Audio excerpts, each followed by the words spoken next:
దేవునికి స్తోత్రం. హల్లెలూయా. అనుదిన బైబిల్ పఠనము ఒక సంవత్సరం ప్రణాళికతో. ఈరోజు 7 ఫిబ్రవరి 2025.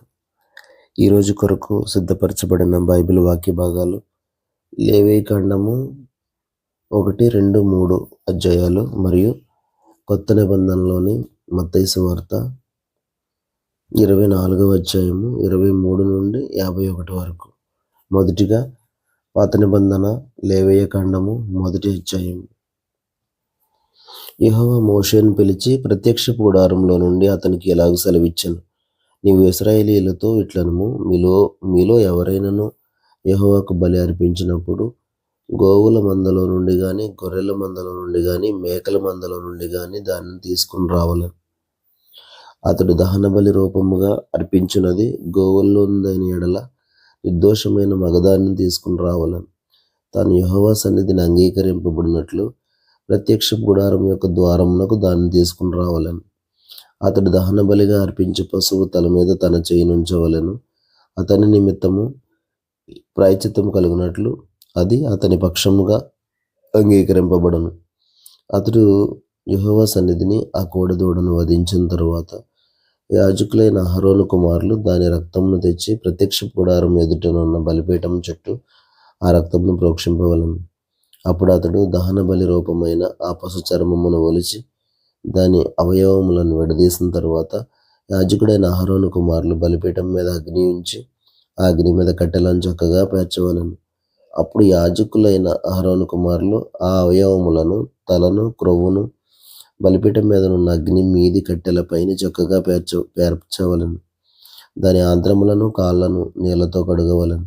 అది యెహోవాకు ఇంపైన సువాసన గల దహన బలియగినట్లు యాజకుడు దాన్ని అంతయు బలిపీఠం మీద దహింపవలెను. దహన బలిగా అతడు అర్పించినది గొర్రెల యొక్క గాని, మేకల యొక్క గాని మందలోనిదైన ఎడల అతడు నిర్దోషమైన మగదాన్ని తీసుకుని వచ్చి బలిపీఠపు ఉత్తర దిక్కున యెహోవా సన్నిధిని దానిని వధింపవలెను. యాజకులకు అహరోను కుమారులు బలిపీఠం చుట్టూ దాని రక్తమును ప్రోక్షింపవలెను. దాని అవయవములను, దాని తలను, క్రొవ్వును విడదీసిన తరువాత యాజకుడు బలిపీఠం మీదనున్న అగ్ని మీది కట్టెల పైన చక్కగా పేర్చవలెను. దాని ఆంత్రములను, కాళ్లను నీళ్లతో కడగవలెను. అప్పుడు యాజకుడు దానిని అంతయు తెచ్చి బలిపీఠం మీద దానిని దహింపవలెను. అది దహన బలి, అనగా యెహోవాకు ఇంపైన సువాసన గల హోమం. అతడు యెహోవాకు దహన బలిగా అర్పించినది పక్షిజాతిలోనిదైన ఎడల తెల్ల గోవుల్లో నుండి గాని, పావురపు పిల్లల్లో నుండి గాని తేవలను. యాజకుడు బలిపీఠం దగ్గరకు దాన్ని తీసుకుని వచ్చి దాని తలను త్రుంచి బలిపీఠం మీద దాన్ని దహింపవలెను. దాని రక్తమును బలిపీఠము ప్రక్కన పిండవలెను. మరియు దాని మలముతో దాని పొట్టను ఊడదీసి బలిపీఠం తూర్పు దిక్కున బూడిదను వేయి చోట దాన్ని పారవేయవలెను. అతడు దాని రెక్కల సందున దాన్ని చేల్చవలెను గాని అవయవ విభాగములను విడదీయకూడదు. యాజకుడు బలిపీఠం మీద, అనగా అగ్ని మీది కట్టెలపైన దానిని దహింపవలెను. అది దహన బలి, అనగా యెహోవాకు ఇంపైన సువాసన గల హోమము. లేవీకాండము 2వ అధ్యాయము. ఒకడు యెహోవాకు నైవేద్యం చేయనప్పుడు అతడు అర్పించినది గోధుమ పిండిదై ఉండవలెను. అతడు దాని మీద నూనె పోసి సాంబ్రాణి వేసి యాజకులకు అహరోను కుమారుల యొద్దకు దానిని తేవలెను. అందులో నుండి యాజకుడు తన చేరతో చేరుడు నూనెయు, చేరుడు గోధుమ పిండియు, దాని సాంబ్రాణి అంతయు తీసుకుని యెహోవాకు ఇంపైన సువాసన గల హోమముగా బలిపీఠం మీద అందులో ఒక భాగమును జ్ఞాపకార్థముగా దహింపవలెను. ఆ నైవేద్య శేషము అహరోనుకును అతని కుమారులకును ఉండును. యెహోవాకు అర్పించే హోమములలో అది అతి పరిశుద్ధము. నీవు పొయ్యిలో కలిసిన నైవేద్యం చేయనప్పుడు అది నూనె కలిసినదియు పొంగనిదియునైన గోధుమ పిండి అప్పడములే గాని, నూనె రాచినదియు పొంగనిదియునైన పూరిలే గాని కావలెను. నీ అర్పణము పెనము మీద కాల్చిన నైవేద్యమైన ఎడల అది నూనె కలిసినదియు పొంగనిదియునైన గోధుమ పిండిదై ఉండవలెను. అది నైవేద్యము గనుక నీవు దాన్ని ముక్కలుగా త్రుంచి వాటి మీద నూనె పోయవలెను. నీవు అర్పించినది కుండలో వండిన నైవేద్యమైన ఎడల నూనె కలిసిన గోధుమ పిండితో దానిని చేయవలెను. వాటితో చేయబడిన నైవేద్యమును యెహోవా యొద్దకు తేవలెను. యాజకుని యొద్దకు దానిని తెచ్చిన తరువాత అతడి బలిపీఠం దగ్గరకు దానిని తేవలెను. అప్పుడు యాజకుడు ఆ నైవేద్యములో ఒక భాగమును జ్ఞాపకార్థముగా తీసి బలిపీఠం మీద యెహోవాకు ఇంపైన సువాసన గల హోమముగా దాన్ని దహింపవలెను. ఆ నైవేద్య శేషం అహరోనుకును అతని కుమారులకును చెందును. యెహోవాకు అర్పించు హోమములలో అది అతి పరిశుద్ధము. మీరు యెహోవాకు చేయు నైవేద్యమేదియు పులిసి పొంగిన దానితో చేయకూడదు. ఎలయనగా పులిసినదైనను తేనె అయినను యెహోవాకు హోమముగా దహింపవలదు. ప్రథమ ఫలముగా యెహోవాకు వాటిని అర్పించవచ్చును గాని బలిపీఠం మీద ఇంపైన సువాసనగా వాటిని అర్పింపవలదు. నీవు అర్పించు ప్రతి నైవేద్యమునకు ఉప్పు చేర్చవలెను. నీ దేవుని నిబంధన యొక్క ఉప్పు నీ నైవేద్యం మీద ఉండవలెను. నీ అర్పణములన్నిటితోనూ ఉప్పు అర్పింపవలెను. నీవు యెహోవాకు ప్రథమ ఫలముల నైవేద్యమును చేయునప్పుడు సారమైన భూమిలో పుట్టిన పచ్చని వెన్నులలోని ఊచబియ్యమును వేయించి విసిరి నీ ప్రథమ ఫలముల నైవేద్యముగా అర్పింపవలెను. అది నైవేద్య రూపమైనది. నీవు దాని మీద నూనె పోసి దానిపైన సాంబ్రాణి వేయవలెను. అందులో జ్ఞాపకార్థమైన భాగమును అనగా విసిరిన ధాన్యములో కొంతయు నూనెలో కొంతయు దాని సాంబ్రాణి అంతయు యాజకుడు దహింపవలెను. అది యెహోవాకు హోమము. లేవియకాండము 3వ అధ్యాయము. అతడు అర్పించినది సమాధాన బలి అయిన ఎడల, అతడు గోవుల్లోను తీసుకుని వచ్చిన ఎడల, అది మగదే గాని ఆడదే గాని యెహోవా సన్నిధికి నిర్దోషమైన దానిని తీసుకుని రావాలను. తాను అర్పించు దాని తల మీద తన చెయ్యి ఉంచి ప్రత్యక్షపు గుడారం యొక్క ద్వారమున దాన్ని వధింపవలెను. యాజకులకు అహరోను కుమారులు బలిపీఠం చుట్టూ దాని రక్తమును ప్రోక్షింపవలెను. అతడు ఆ సమాధాన బలి పశువు యొక్క ఆంత్రముల లోపలి క్రొవ్వును, ఆంత్రముల మీది క్రొవ్వు అంతటిని, 2 మూత్ర గ్రంథులను, వాటి మీదను డొక్కల మీదనున్న క్రొవ్వును, కాలేజము మీదను మూత్ర గ్రంథుల మీదనున్న వాపను యెహోవాకు హోమముగా అర్పింపవలెను. అహరోను కుమారులు బలిపీఠము మీద అనగా అగ్ని మీది కట్టెలపైన ఉన్న దహన బలి ద్రవ్యము పైని దానిని దహింపవలెను. అది యెహోవాకు ఇంపైన సువాసన గల హోమము.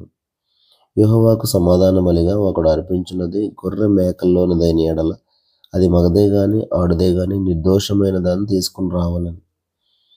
అతడు అర్పించే అర్పణము గొర్రెపిల్ల అయిన ఎడల యెహోవా సన్నిధికి దాన్ని తీసుకుని రావాలని. తాను అర్పించు దాని తల మీద అతడు తన చెయ్యి ఉంచి ప్రత్యక్ష గుడారం ఎదుట దాన్ని వధింపవలను. అహరోను కుమారులు బలిపీఠం చుట్టూ దాని రక్తమును ప్రోక్షింపవలను. ఆ సమాధాన బలి పశువు యొక్క క్రొవ్వును, ముడ్డిపోస మొదలుకొని క్రొవ్విన తోక అంతటిని, ఆంత్రముల్లోని క్రొవ్వును, ఆంత్రముల మీది క్రొవ్వు అంతటిని, 2 మూత్ర గ్రంథులను, వాటి మీది డొక్కల పైన ఉన్న క్రొవ్వును, మూత్ర గ్రంథుల మీది కాలేజం యొక్క వపను తీసి యెహోవాకు హోమం చేయవలెను. యాజకుడు బలిపీఠం మీద దాన్ని దహింపవలెను. అది యెహోవాకు హోమరూపమైన ఆహారం. అతడు అర్పించినది మేక అయిన ఎడల యెహోవా సన్నిధికి దాన్ని తీసుకుని రావాలను. తాను దాని తల మీద చెయ్యి ఉంచి ప్రత్యక్ష గుడారం ఎదుట దాన్ని వధింపవలెను. అహరోను కుమారులు బలిపీఠం చుట్టూ దాని రక్తమును ప్రోక్షింపవలెను. తాను దానిలో అర్పించు ఆంత్రములను, కప్పు క్రొవ్వును, ఆంత్రముల మీది క్రొవ్వు అంతటిని, 2 మూత్ర గ్రంథులను, వాటి మీది డొక్కల పైన ఉన్న క్రొవ్వును, 2 మూత్ర గ్రంథుల పైన ఉన్న కాలేజము యొక్క వపను యెహోవాకు హోమముగా అర్పింపవలెను. యాజకుడు బలిపీఠం మీద వాటిని దహింపవలెను. క్రొవ్వంతయు యెహోవాదే. అది సువాసన గల హోమరూపమైన ఆహారము. మీరు క్రొవ్వునైనను రక్తమునైనను తినకూడదు. అది మీ తరతరములకు మీ నివాస స్థలములన్నిటిలోనూ నిత్యమైన కట్టడ. ఆమేన్. కొత్త నిబంధన మత్తయి సువార్త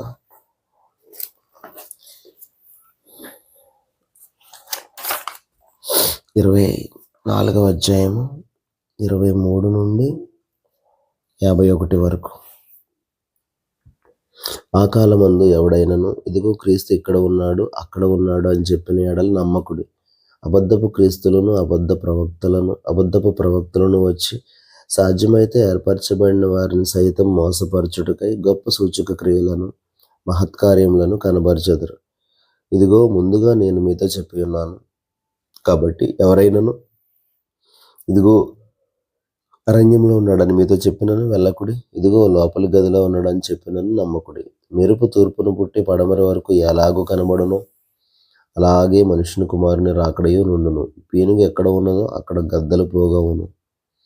ఆ దినముల శ్రమ ముగిసిన వెంటనే చీకటి సూర్యుని కమ్మును, చంద్రుడు కాంతినియ్యడు, ఆకాశము నుండి నక్షత్రములు రాలును, ఆకాశమందలి శక్తులు కదిలింపబడను. అప్పుడు మనుష్య కుమారుని సూచన ఆకాశమందు కనబడను. అప్పుడు మనుష్య కుమారుడు ప్రభావముతోనూ మహామహిమతోనూ ఆకాశ మేఘారూఢుడై వచ్చుట చూచి భూమి మీదనున్న సకల గోత్రముల వారు రోము కొట్టుకొందరు. మరియు ఆయన గొప్ప బూరతో తన దూతలను పంపను. వారు ఆకాశం యొక్క ఈ చివరి నుండి ఆ చివరి వరకు నలుదిక్కుల నుండి ఆయన ఏర్పరచుకున్న వారిని పోగుచేతురు.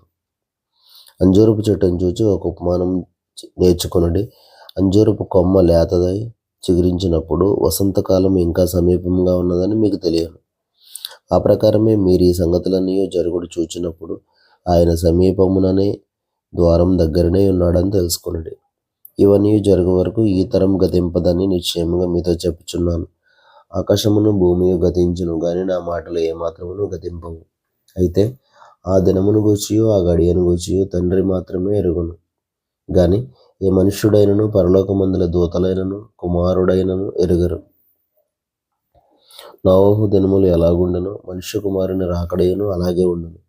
జలప్రలయమునకు ముందటి దినముల్లో నోవహు ఓడలోనికి వెళ్ళిన దినము వరకు వారు తినుచు త్రాగుచు పెండ్లి చేసుకొనుచు పెండ్లికిచ్చుచు నుండి జలప్రలయము వచ్చి అందరినీ కొట్టుకుని పోవు వరకు ఎరగకపోయిరి.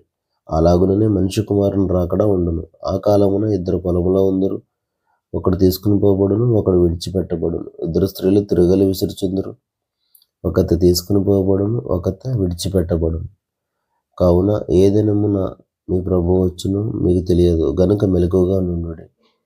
ఏ జామున దొంగ వచ్చునో ఇంటి యజమానునికి తెలిసి ఉండిన ఎడల అతడు మెలకువగా ఉండి తన ఇంటికి కన్నము వేయనీయుడని మీరు ఎరుగుదురు.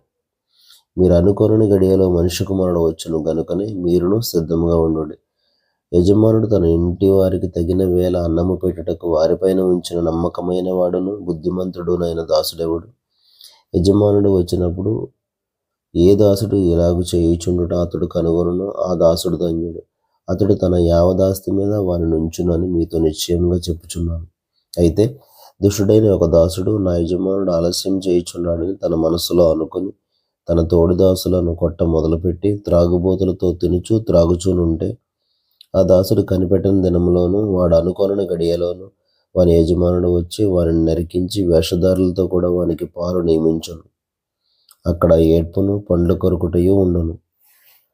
దేవుడు తన పరిశుద్ధ వాక్యమును మన వెనుకిడిలో దీవించును గాక. ఆమేన్.